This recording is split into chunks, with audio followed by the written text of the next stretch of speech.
In the beginning, when God created the universe, the earth was formless and desolate. The raging ocean that covered everything was engulfed in total darkness, and the power of God was moving over the water. Then God commanded, "Let there be light," and light appeared. God was pleased with what he saw. Then he separated the light from the darkness, and he named the light day and the darkness night. Evening passed and morning came. That was the first day. Augustana is a multicultural, multinational, multi-generational sanctuary congregation committed to renewing the creation for generation upon generation who comes after us. As we become one of the first solar sanctuary churches of the nation, we'll be teaching. And can you imagine if every synagogue, mosque, temple, and church in this country became a green site with solar and renewable energy? Can you imagine the hope that will give generations to come? For 25 years now, we've been working to green the church, and we were almost ready to go solar in 2008. But the funding wasn't there in the same ways. We heard about the Blue Sky grants through Pacific Power through some of our members, Robert and Elizabeth Morris, who did the research. And we worked with grant writers and got that put together, and we received the grant, which will pay about 42% of the overall cost. Back in 2008, Augustana investigated putting solar panels on this lovely education wing roof. It's 5,000 square feet, perfect for solar, no trees are blocking it.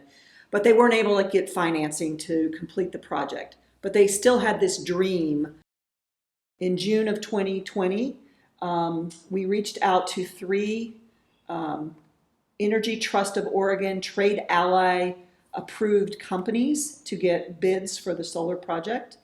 Got three bids, great companies, and we selected Neil Kelly Solar. One of the reasons, besides that they were the lowest bid, the other reason is their representative, Tyler Doughton, told us about the Blue Sky Grant Program. He had worked with another church, St. Andrew Catholic.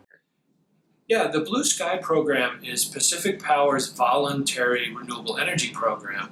So this allows customers to opt in and pay a little bit extra on their power bill each month.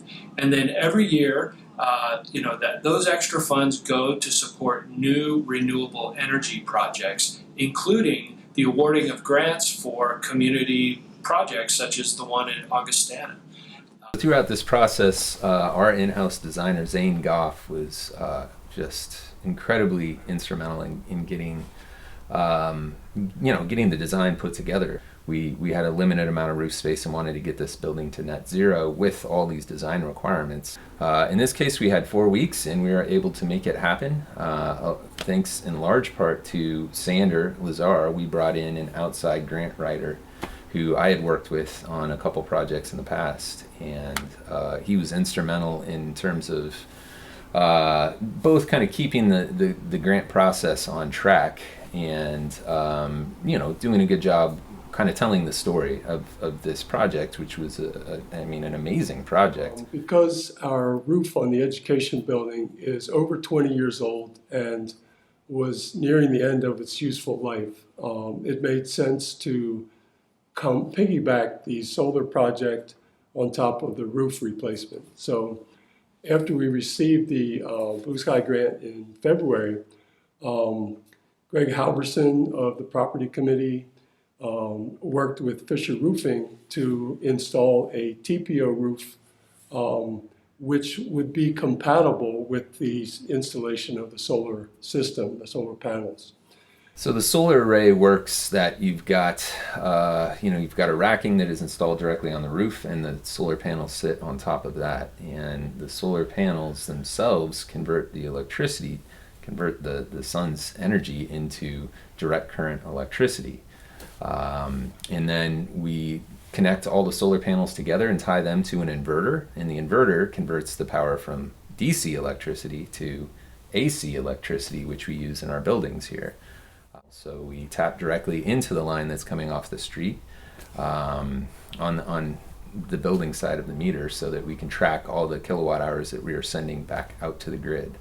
All the loads in the building are fed directly from the solar array itself, and any excess energy is sent back to the grid and then the meter effectively spins backwards. You get a credit for every kilowatt hour that you send to the grid. According to our projections, we will be producing just a little bit more power than the building consumes, even once they add an EV charger and switch out a gas water heater for an electric one. The whole 45 kilowatt array went up, I believe, in about a week with our 5-person crew. Having Robert, who was really dedicated to seeing this building be as sustainable as possible, was really instrumental in this whole process. I mean, there's a number of different hurdles that need to be cleared, and Robert did a really good job kind of keeping everything moving forward throughout the year. So, in order to finance this project, which has a cost of approximately $132,000, the Blue Sky grant will cover 42%, and the Energy Trust of Oregon incentive will be 9%. So the remaining 50% has been almost completely raised now from the congregation. Augustana is a very generous congregation, very diverse and generous, and people, it captured their imagination. We already had gifts in the bank for the last 15 years getting ready for this, and then others contributed. Our youth group raised a couple $1,000s. Others gave matching grants. And so the energy to get to the goal did not take as much effort as we thought it might, because people want to do this. One of the things that we really like about the Augustana project is the church's commitment to education in the community. We offered a youth conference, so it's the Solar Energy Education Conference, and that's going to be on October 23rd of this year. We offered a video. We offered a sign out front that is going to have information about Blue Sky and the solar project. And we also offered posting on our website about solar production and a link to the Blue Sky programs. We are officially like 6 weeks out from our conference. So we really need to get ourselves together here. And I really think we should move away from fossil fuels so that we can still thrive on this planet and find sustainable ways to live in modern technology. Solar is really good because you can just buy them and install them on your roof. None of the generations before us have really done anything yet, and the problem just keeps growing. So if we leave it for the next generation, it's just going to get worse and worse. We've already seen that this summer when it got really hot. Solar panels are an excellent way to fix this. If we put solar panels on a ton of large buildings with direct access to sunlight, even just like if we put solar panels on top of large buildings, that's enough. That would be great. I mean, we have the technology to slow climate change. We're just not doing it. So if politicians could step in and steer us towards using renewable energy, that would be an excellent way to slow climate change.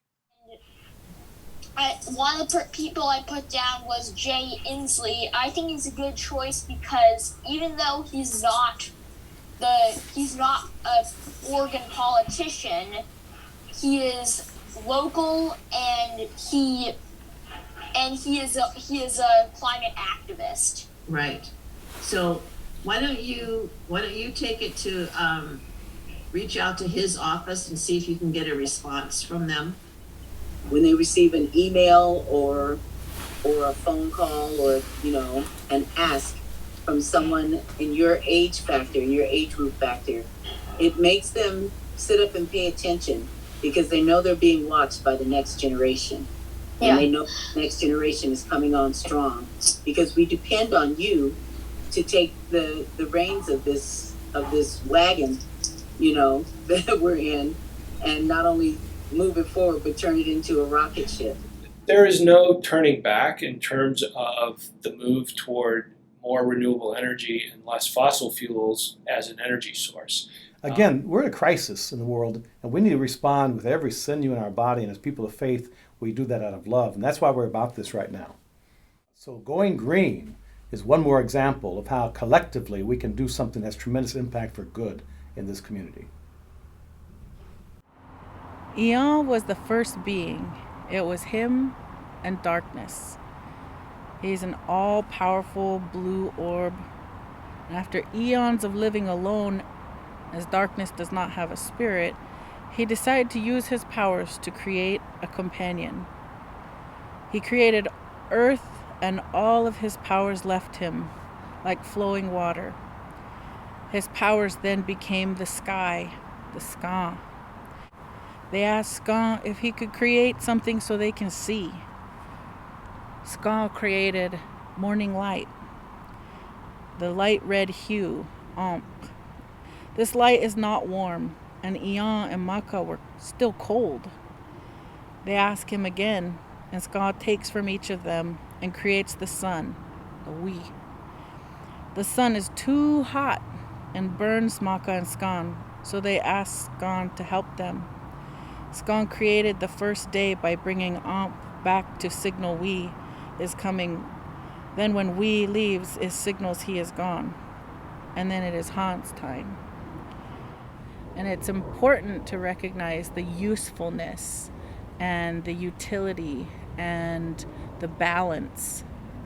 And so when we think of daylight as a gift, the light of the sun as a gift, how will we use that gift for the people to be compassionate the way that Skan was compassionate for Eon and Maka to help bring night and day into existence.